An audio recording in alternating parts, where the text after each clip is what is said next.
요엘서 2장 구약 성경입니다. 요엘 2장 12절로 20절까지는 말씀 제가 봉독하겠습니다.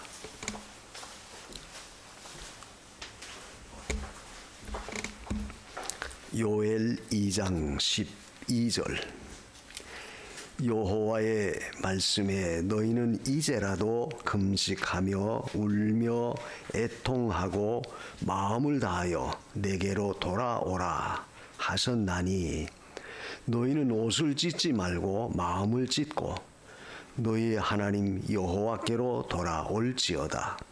그는 은혜로우시며 자비로우시며 노하기를 더디하시며 인애가 크시사 뜻을 돌이켜 재앙을 내리지 아니하시나니 주께서 혹시 마음과 뜻을 돌이키시고 그 뒤에 복을 끼치사 너희 하나님 여호와께 소제와 전제를 드리게 하지 아니하실는지 누가 알겠느냐.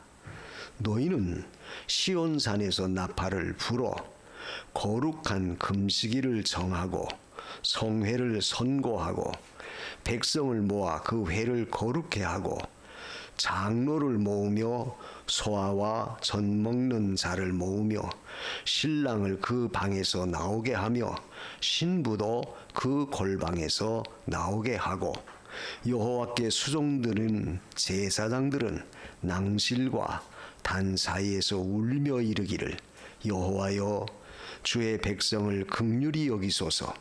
주의 기업으로 욕되게 하여 열국들로 그들을 관할하지 못하게 하옵소서. 어찌하여 이방인으로 그들의 하나님이 어디 있느냐 말하게 하겠나이까 할지어다. 그때에 여호와께서 자기 땅을 위하여 중심이 뜨거우시며 그 백성을 긍휼히 여기실 것이라. 여호와께서 그들에게 응답하여 이르시기를 내가 너희에게 곡식과 새 포도주와 기름을 주리니 너희가 이로 인하여 흡족하리라.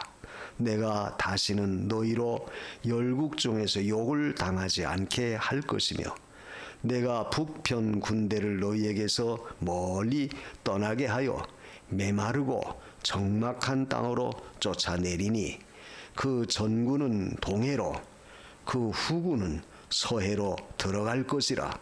상한 냄새가 일어나고 악취가 오르리니 이는 큰 일을 행하였음이니라 하시리라. 아멘. 20절까지는 말씀입니다.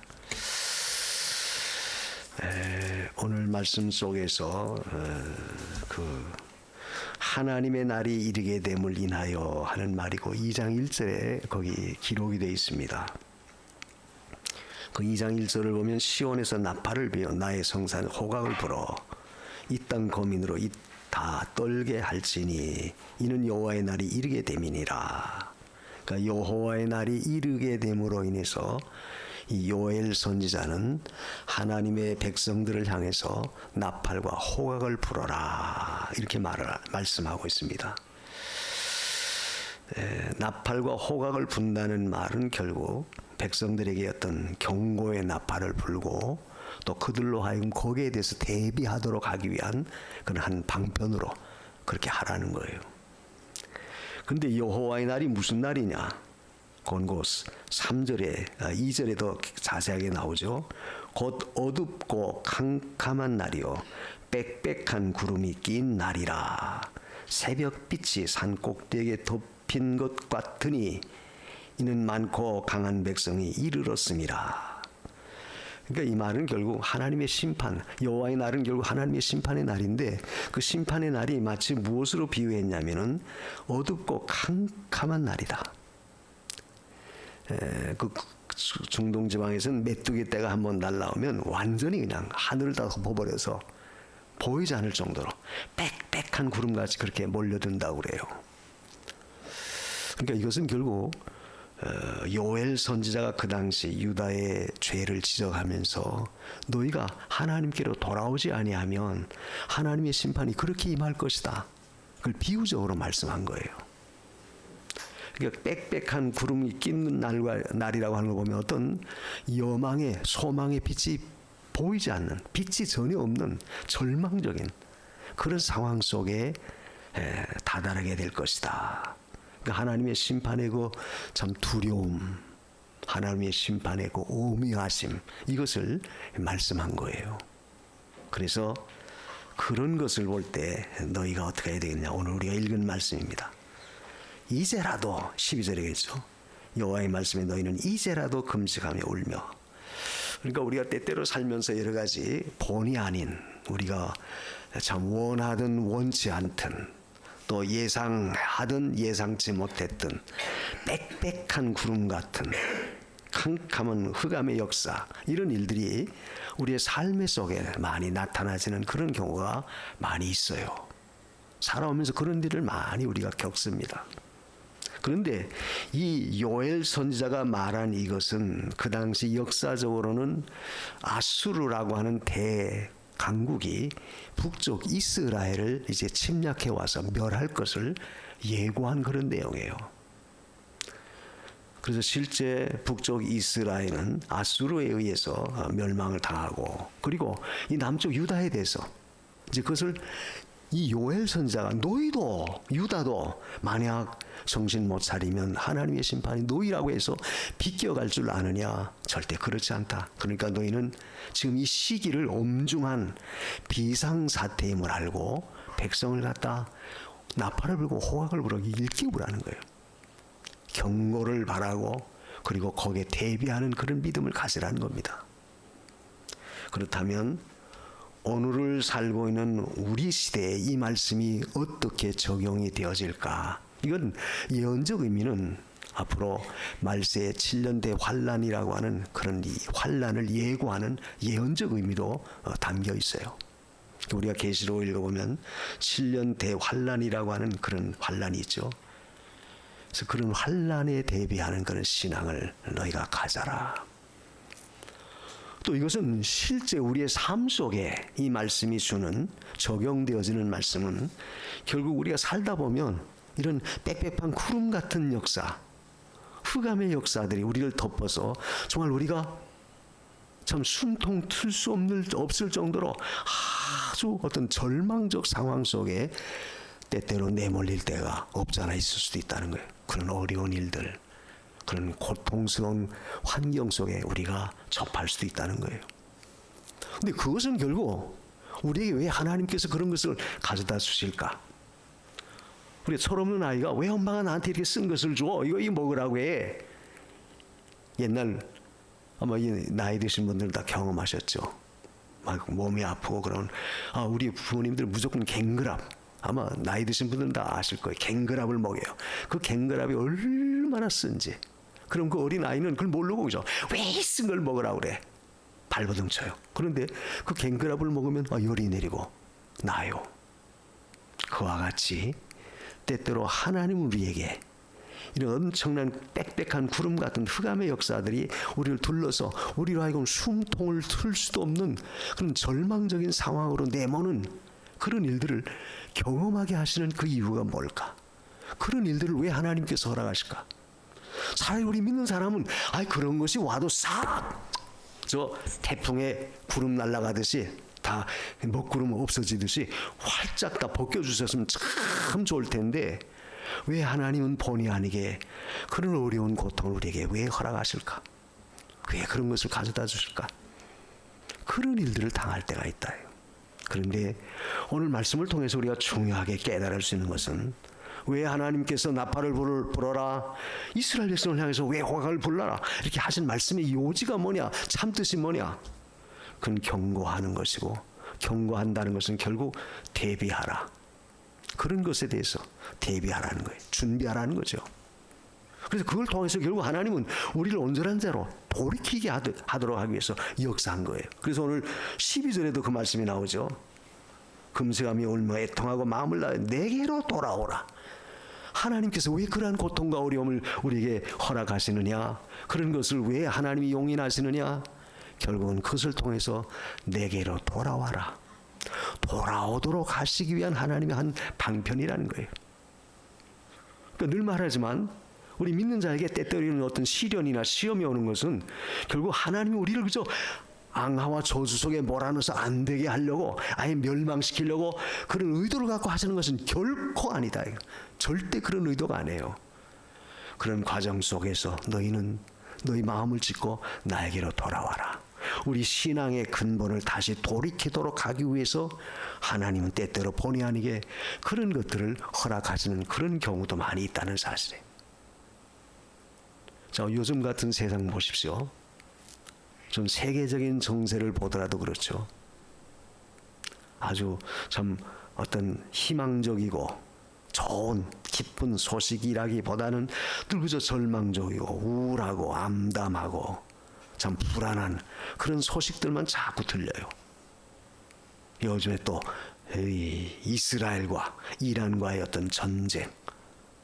그래서 많은 사람들이 야, 여기서 혹시 핵전쟁이라도 나면 어떻게 될까? 중동이라고 하는 지역은 언제나 화약고예요. 그럼 옛날부터 아예 아브라함 때부터 이스마엘의 후예가 오늘날의 아랍의 그 후손들이에요. 그래서 이 이스마엘이라고 하는 존재는 성경에도 보면 들나귀 같이 뜰 것이다.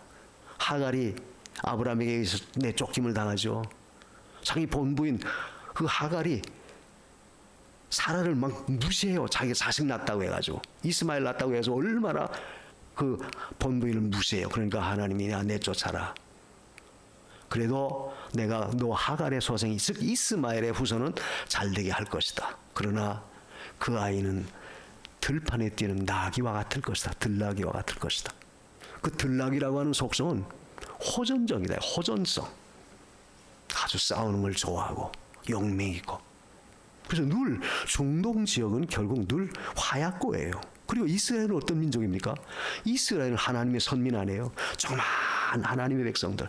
그러니까 주변에 있는 나라들은 그 이스라엘을 늘 대항해서 그 하마스라고 하는 그 요즘 그 이스라엘의 그 가자 지구에 있는 그 팔레스틴 사람들, 그 사람들도 뭐예요? 이건 우리 땅인데 니들이 들어와서 우리 내쫓고 이거 차지하지 않았느냐? 벌써 그때 계속해서 차지하려고 내쫓으려고 그래요. 그래서 이스라엘과 결국 아랍의 싸움은 이건 종교적인 전쟁이에요.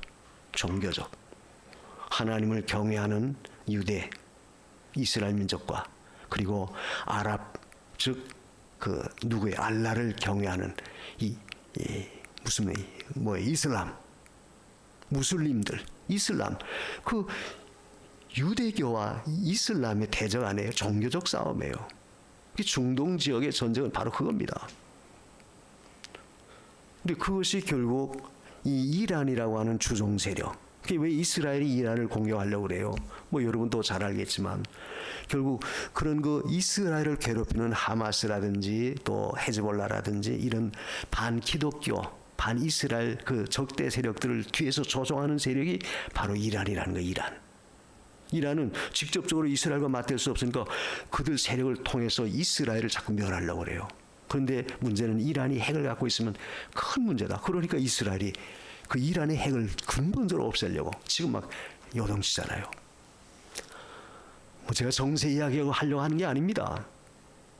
이건 현실적으로 오늘 우리가 겪고 있는 이 세계의 흐름이 점점 마치 빽빽한 구름이 가리우듯이 점점 나타나지는 이런 시대가 됐다. 그런데 그러한 것을 통해서 우리가 배울 수 있는, 깨달을 수 있는 것은 뭐냐? 오늘 말씀처럼 경고의 나팔을 불어라, 호각을 불어라 하는 말은 그런 걸 볼 때 하나님의 자녀들은 경고, 즉 근신하고 깨어있으라는 거예요. 깨어있어라. 경성해라. 하나님께로 돌아오라. 그 말씀의 가장 중요한 핵심 요지는 그거예요. 바로 이스라엘 백성이 이런 엄청난 어려움을 겪는 것도 결국 궁극적인 것은 그들로 하여금 하나님을 찾도록 하나님이 유도하시는 한 방편이다. 여러분, 우리가 살면서도 우리 믿는 자들이 겪는 모든 이 구름과 같은 빽빽한 어둠의 역사는 결국 앞에서 설명했듯이 하나님이 우리를 저주하시기 위한 한 방편이 절대 아니고 그걸 통해서 하나님을 찾도록 하나님께로 유도하는, 하나님께로 인도하는 우리의 신앙을 다시 환원, 다시 돌이키도록 만드는 한 방편으로 하나님이 역사하는 거예요. 이걸 우리가 바로 볼 수 있어야 되고 바로 깨달을 수 있어야 됩니다. 그래야지 그런 가운데서도 우리는 소망을 가질 수 있고 하나님을 찾을 수 있는 거예요. 그래서 오늘 읽은 말씀을 가만히 훑어보면 결국 하나님이 이스라엘에게 그런 그 참 괴롭고 답답한 일을 허락하시겠다고 예고하신 그 목적은 결국 하나님을 찾음으로 인해서 그들이 다시 하나님 앞에 복받을 수 있는 기회를, 그 길을 열어주시기 위해서 하나님이 역사하는 거예요. 이걸 믿을 때 우리는 소망이 있어요. 그래서 여기 14절에도 그런 말씀했죠. 주께서 혹시 마음과 뜻을 돌이키시고 그 뒤에 복을 끼치사 너희 하나님 여호와께 소제와 전제를 드리게 하지 아니하실는지 누가 알겠느냐. 그렇게 하실 수 있다는 거예요. 하나님은 현재는 너희에게 빽빽한 구름 같은 어둠의 역사, 대적의 역사가 너희를 멸하려고 오지만 그러나 하나님은 너희가 돌이키면, 하나님께로 다시 나오면, 찾으면 하나님은 다시 복을 끼쳐서 너희로 다시금 자유롭게 하나님 섬길 수 있는 그 길을 열어주실지 누가 알겠냐. 하신다는 거예요. 하신다는 거예요. 복 주시겠다는 거예요. 그래서 오늘 이 말씀을 통해서 우리가 하나님을 찾되 하나님께로 돌이키되 우리 어떤 신앙을 가져야 될까. 그래서 때때로 우리의 삶 속에 부딪히는 모든 어떤 시대적 흐름이나 배경, 환경, 또 내가 겪고 있는 현재 문제, 가정적인 문제가 됐든 사회적인 문제가 됐든 국가적인 문제가 됐든 전 세계적인 문제가 됐든 이런 상황 속에서 우리가 취할 액션이 뭐냐, 우리가 취할 행동이 뭐냐, 하나님을 찾으라는 거예요. 결론은 그겁니다. 하나님을 찾으라. 그래서 우리가 하나님을 찾는 것처럼 더 귀한 게 없어요. 더 귀한 게 없어요. 아까 우리 찬송 부를 때도 고통의 멍에 벗으려고 주께로 나옵니다. 고통 없는 사람 있어요? 감사한 것은 그걸 벗을 수 있는 길을, 고통의 멍에를 벗어놓을 수 있는 길이 우리에게 열려 있다고 하는 사실이 얼마나 감사해요. 얼마나 감사해요. 죽음의 길을 벗어나서 주께로 옵니다. 죽음의 길을 우리가 스스로 벗어날 재간이 없어요. 그런데 우리에게는 그 죽음의 길을 벗어날 수 있는 그 길, 그 은혜가 우리에게 주어졌다고 하는 사실이 얼마나 감사해요. 그게 뭐냐? 주께로 나옵니다. 주께로 나옵니다. 주를 찾는 거예요. 그래서 오늘 이 말씀을 통해서 우리가 세 가지 중요한 말씀을 우리가 같이 생각하려고 해요. 하나는 뭐냐? 우리가 때때로 신앙적인 위기나 삶 속에 부딪히는 어려움이나 마치 빽빽한 구름 같은 흑암의 역사가 우리 앞에 들이온다 할지라도 벗어날 수 있는 그 방법이 무엇이겠나? 그걸 우리에게 가르쳐 주시는 겁니다. 그건 뭐냐? 첫째는 오늘 12절에 있는 말씀이에요. 여호와의 말씀에 너희는 이제라도 금식하며 울며 애통하고, 이제라도, 거기서 아주 주 강조점은 이제라도 울며 금식하며 애통하며 주께로 돌아와라. 이제라도 그 뭐예요? 아무리 현실적으로 빽빽한 구름과 흑암의 역사, 즉 하나님의 무서운 심판이 나타나진다 할지라도 이제라도, 지금이라도 늦지 않으니까 지금이라도 하나님 찾으라, 그 말이죠. 이제라도라고 하는 기회를 주시는 것이 얼마나 감사해요. 설령 내가 잘못해서 어떤 어려움 겪는다 할지라도, 그런 고통 가운데 있다 할지라도, 그런 상황 속에 놓여 있다 할지라도 낙심하지 말라. 네가 지금 이제라도, 지금이라도 하나님을 찾으면 된다는 거예요. 우리의 소망과 빛을 열어주신 거예요. 그 얼마나 감사해요. 그래서 우리가 어떤 환경에 부딪히든지 절대 거기서 낙심하거나 절망하지 마십시오.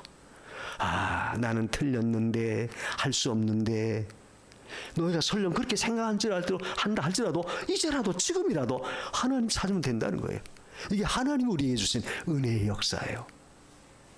그래서 성도가 이런 문제에 부딪힐 때 우리가 하나님 앞에 취할 우리의 믿음의 행위는, 우리의 자세는 이제라도 하나님을 찾는 것이다. 그건 뭐냐? 철저하게 우리의 죄를 회개하고 하나님께로 돌이키는 거예요. 예수 그리스도께서 이 땅에 오셔서 제1성 첫 번째로 외친 말씀이 뭡니까? 뭘 외쳤죠? 회개하라, 천국이 가까웠다.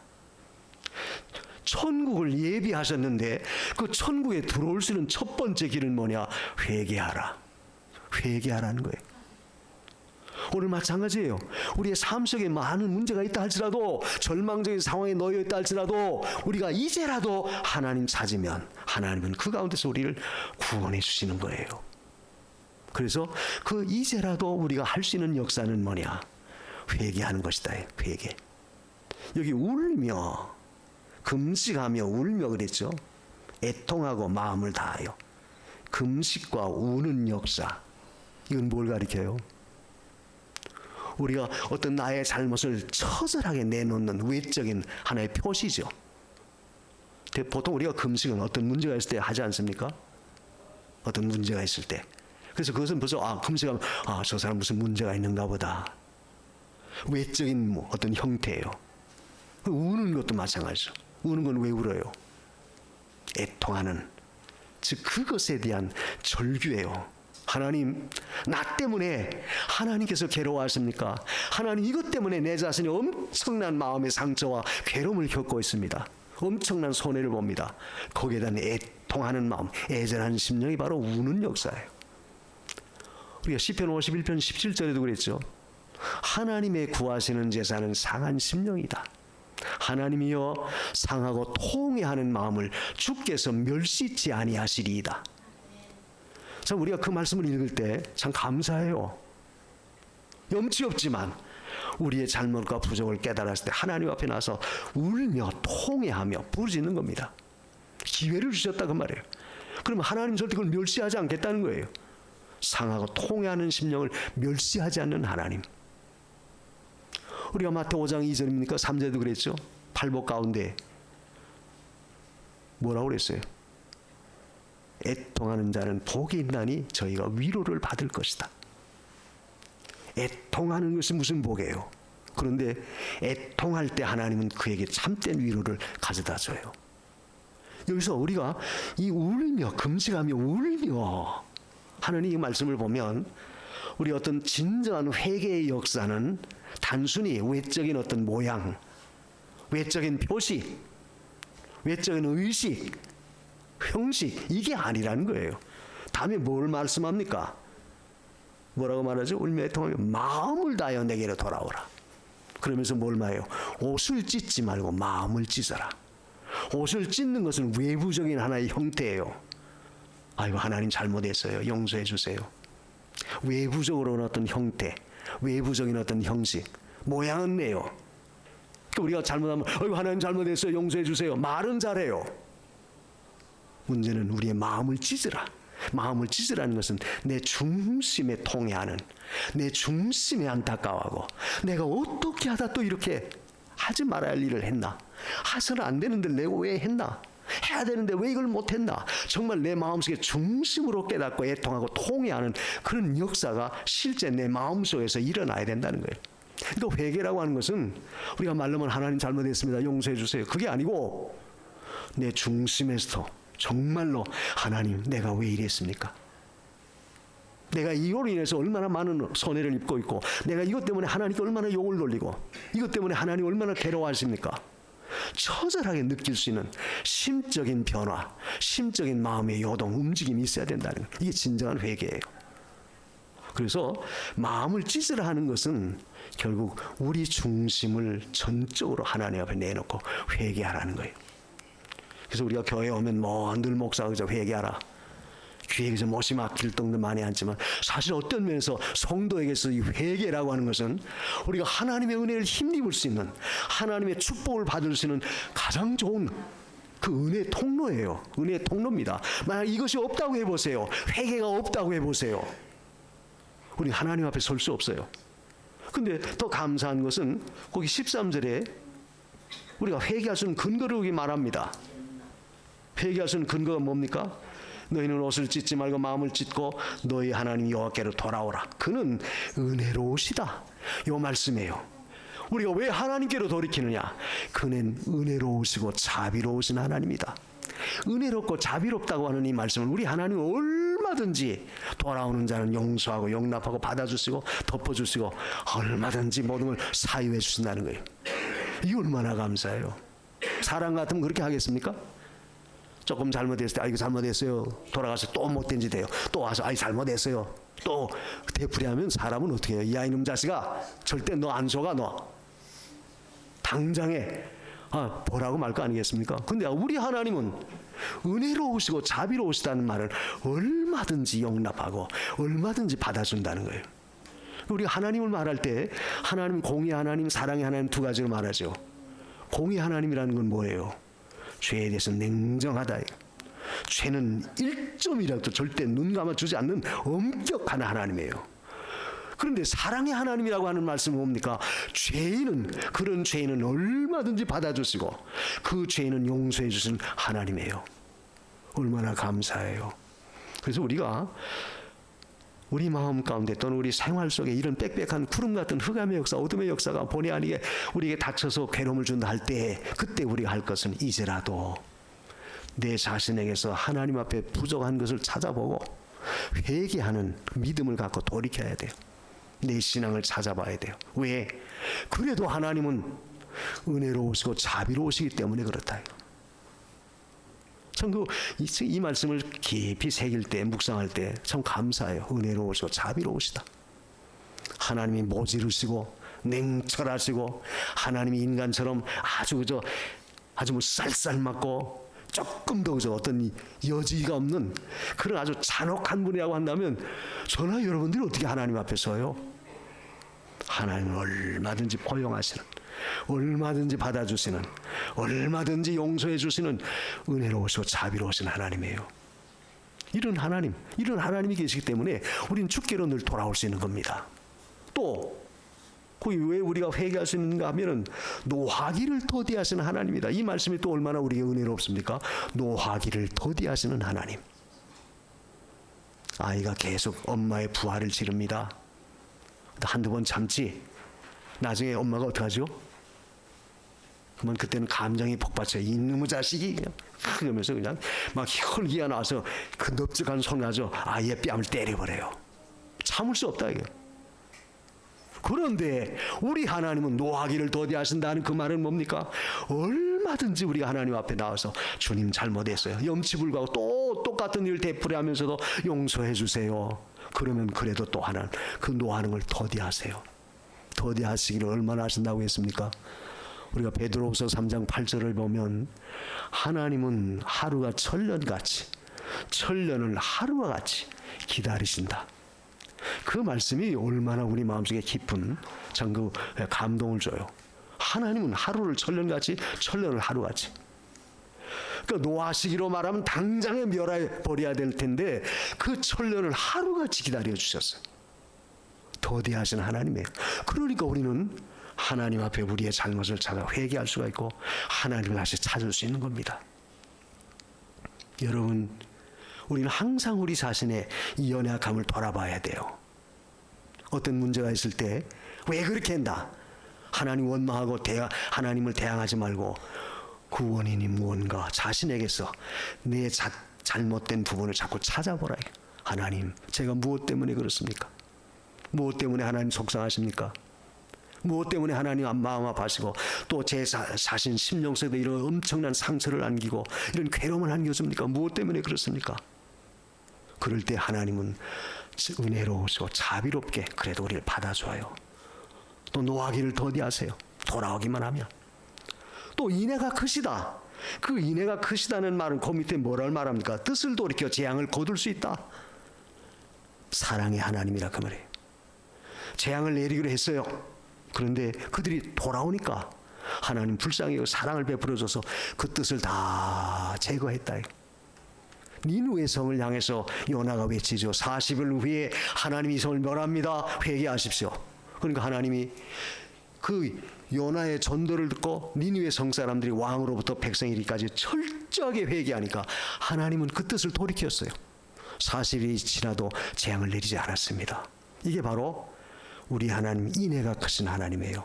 설령 우리가 잘못했을 때 하나님 준엄한 심판을 예고하셨지만 내가 주께로 돌이켜 믿음을 쓸 때 하나님께로 다시 내 신앙을 회복할 때 복원시킬 때는 얼마든지 그 모든 것을 다 제하여 버리시는 재앙을 제하여 버리고 도리어 사랑을 베풀어준 넓으신 하나님이에요. 이걸 믿고 이걸 바라보고 우리는 늘 주께로 돌이킬 수 있는 겁니다. 그래서 성도는 삶 속에 항상 주님 앞에 자신을 살펴보고 하나님 앞에 우리가 돌이켜야 할 일이 뭔가, 고쳐야 할 부분이 뭔가, 믿음 써야 할 부분이 뭔가, 내가 행해야 할 부분이 뭔가 자꾸 찾아보십시오. 신앙의 그 규례라고 하는 것은 결국 우리가 하나님 앞에 가져야 할 기본적인 자세예요. 우리 믿는 성도의 기본적인 규례가 뭡니까? 자세가 뭐예요? 기본적인 거 아니에요? 뭐 복잡하고 굉장하고 엄청나고 남들이 못하는 이적적인 놀라운 무슨 궤변, 이변 그런 역사가 아닙니다. 하나님은 우리의 생활 속에 우리가 할 수 있는 것, 규례와 법들을 주었어요. 신앙 지키시는 법도 주일 지켜라, 기도해라. 뭐 간단하잖아요. 우리가 늘 할 수 있는 거. 철저하게 하나님을 찾는 그 일이 결국 하나님 섬김의 기초다. 그것을 하나님 원하세요. 그렇기 때문에 우리는 항상 돌이킬 수 있는 그 믿음, 하나님께로 나올 수 있는 그 믿음. 그래서 하나님께로 돌이키라고 하는 그 말은 단순히 마음만 짓고 애통만 하지 말고 이제는 방향을 완전히 전환하라. 돌이키라는 것은 완전히 전환하라는 거예요. 바꾸라는 거예요. 바꾸라. 내 잘못된 것을 완전히 고치고 바꾸라. 바꾸라는 거예요. 바꾸는 것이 하나님께 돌이키는 거예요. 그렇게 되지 못한다면 결국 하나님은 빽빽한 이 하늘을 덮은 구름 같은 역사 예고한 대로 나타내시겠다는 거예요. 그러므로 오늘 우리는 어둡고 캄캄한 어둠의 역사가 우리 삶 속에 우리를 들이운다 할지라도 소망이 있습니다. 이제라도 주님이 요구하는 이제라도 지금이라도 하나님 찾으면 돼요. 그 두 번째로 오늘 말씀이 주는 교훈은 또 한 가지가 뭐냐면 그 15절 이하에 있는 말씀. 너희는 시온의 나팔을 불고 거룩한 금식일을 정하고 성회를 선고하고 백성을 모아 그 회를 거룩히 하고 모여라. 성회를 선포하고 나팔을 불어 성회를 선포하고 모여라. 모여서 하는 일이 뭡니까? 하나님께 부르시는 거예요. 17절에 보면 그랬죠. 여호와께 수종되는 제사장들은 낭실과 단사에 울며 이르기를 여호와여 주의 백성을 긍휼히 여기소서. 주의 기업으로 욕되게 하여 열국들로 그들을 반환하지 못하게 하옵소서. 하나님께 부르짖으라는 거예요. 그러니까 두 번째로 우리가 참으로 하나님 앞에서 우리가 이런 어려운 가운데 해야 할 일은 뭐냐? 첫째는 회개하고 돌아오는 일이요, 두 번째는 하나님 앞에 모이는 거예요. 하나님을 찾는 일입니다. 하나님을 모이는 거예요. 이 교회라고 하는 그 자체가 뭐예요? 모이는 겁니다. 세상에서 우리를 불러내서 하나님께로 모이게 하는 것이 교회예요. 이 에클레시아라고 하는 그 말의 의미가 우리를 세상에서 불러냈다는 거예요. 왜 불러냈어요? 거룩한 무리, 거룩한 자들이 모여서 하나님 경외하도록, 하나님 예배하도록, 하나님 섬기도록 하나님 성회를 준비하셨던 거예요. 성도가 하나님 앞에서 해야 할 일은 뭐냐? 우리는 늘 하나님 앞에 성회로 모이는 일을 늘 귀히 여겨라. 하나님 예배하는 것을 귀히 여겨라. 하나님 섬기는 것을 귀히 여기라는 거예요. 생활 속에 우리가 하나님을 중심하는 우리의 이 거룩한 이 모임, 성회, 거룩한 유기적인 이 관계가 절대 끊어져서는 안 돼요. 아무리 바쁘고 아무리 복잡하고 아무리 세상 일이 엄청나다 할지라도 그래도 그 중에서 나는 하나님 중심, 하나님은 내 중심의 그 으뜸이시다. 하나님을 정점으로 하는 성회의 역사, 거룩한 역사를 절대 끊이지 말라요. 끊이지 말라는 거예요. 그래서 우리가 늘 교회에 나와서 예배하고 교회를 찾는 것도 곧 우리가 어떤 문제에서 하나님 찾는 한 방편이죠. 방편이에요. 우리가 늘 하나님 찾는 일을 절대 소홀히 하지 마세요. 여러분이 교회에 나와서 예배드리고 교회를 찾는 일 절대 소홀히 하지 마십시오. 교회와 멀어져서는 안 돼요. 교회와 멀어진다는 것은 결국 내 신앙이 그만큼 멀어지는 것이고 하나님과 점점 동떨어지는 거예요. 목사님, 뭐 교회만 가야 됩니까? 교회 와도 안 되는데 교회 안 나와도 어떻게 잘 돼요? 안 되잖아요. 원리가 안 되잖아요. 또 성경은 뭐라고 말합니까? 교회와 가까워져라. 거룩한 성회를 모이라는 거예요. 하나님이. 마지막을 다하는 이 시대에 참으로 우리가 하나님 앞에 너무나 가슴 아프고 너무나 두려운 것은 사람들이 점점 교회와 멀어진다는 거예요. 우리 한국교회가 그렇고 우리 교회가 그렇고 현실이 자꾸 그렇잖아요. 교회와 멀어지고 교회가 점점 문을 잠그고 모이는 횟수가 줄어들고 시간이 없어지고 너무 안타까워요. 좀 가끔 우리 손자들, 지금 어린아이들 보면 앞으로 한국교회가 어떻게 될까 늘 염려스러워요. 한국교회가. 왜? 자꾸 교회를 찾는 수가 줄어들잖아요. 어린아이들부터 자꾸 줄어들고, 어린아이가 줄어드니까 청소년들도 줄어들고. 그러니까 결국 뭐예요? 교회가 자꾸 나중에 문을 닫고 없어진다. 여러분의 가정에서도 여러분의 자녀들, 여러분의 후손들이 정말 하나님 자녀는 이 거룩한 이 성회 모임을 절대로 잊혀지지 않도록 꼭 심어주십시오. 자녀들에게 믿음을 심어주는 거 얼마나 중요한지 몰라요. 늘 말하죠. 신앙이 내 당대에 끝나서는 안 된다. 내 신앙이 자녀들에게도 계속 이어지도록 거룩한 모임을 여러분이 자꾸 주선해야 돼요. 오늘 주일날이다. 교회 가야 된다. 교회 주일 지켜야 된다. 그래서 우리는 거룩한 모임을 늘 갖는 것을 소중히 여기고, 왜? 하나님은 늘 모이기를 원하세요. 모일 때 역사예요. 초대교회도 그랬죠. 모이니까 큰 역사가 나타났어요. 또 모일 때 하나님은 은혜를 줘요. 불의 원리와 같아요. 숯불도 자꾸 모아놔야지 열기가 더 뜨거워지지. 숯불 다 해쳐놔 보십시오. 아무리 왕성하게 타던 불도 다 꺼져버려요. 식어지고 만다. 여러분 언제나 하나님의 거룩한 모임에 자꾸 가까워지도록 힘쓰세요. 오늘이 수요일인가? 언제가 수요일 될까? 언제가 주일이 되나? 그게 아니라 벌써 수요일이야? 벌써 주일 됐어? 뭐 이렇게 빨리 돌아와? 내 마음속에 그런 마음 갖지 않고, 야, 왜 이렇게 주일이 뭐냐? 빨리 주일이 왔으면 좋겠다. 그런 내 마음속에 하나님을 찾는, 하나님을 부르는 그 중심이 뜨거워져야 돼요. 식어져서는 안 된다 그 말이에요. 그것이 식어지지 아니할 때 우리 신앙의 열기가 더 살아나고 하나님 은혜의 역사가 더 커져요. 여러분 기도할 때마다 우리 교회가 더욱 뜨거워지게 하소서, 한국 교회가 뜨거워지게 하소서 늘 기도해 주세요. 성회로 모이는 역사가 중단되지 않도록 더 왕성하게 일어나게 해주세요. 기도하십시오. 마지막으로 오늘 말씀 속에서 중요한 것은 그렇게 하니까 18절 이하에 하나님은 그 결과로 돌아오고 성회로 모여 하나님 앞에 부르짖으니까, 기도하니까 하나님은 그 모든 재앙을 거두시고 엄청난 축복을 허락하셨어요. 거기 18절에 있죠. 그때 여호와께서 자기 땅을 위하여 중심이 뜨거우시고 하나님의 마음이 뜨거워졌다는 거예요. 여러분 하나님의 마음을 뜨겁게 만드는 역사가 뭡니까?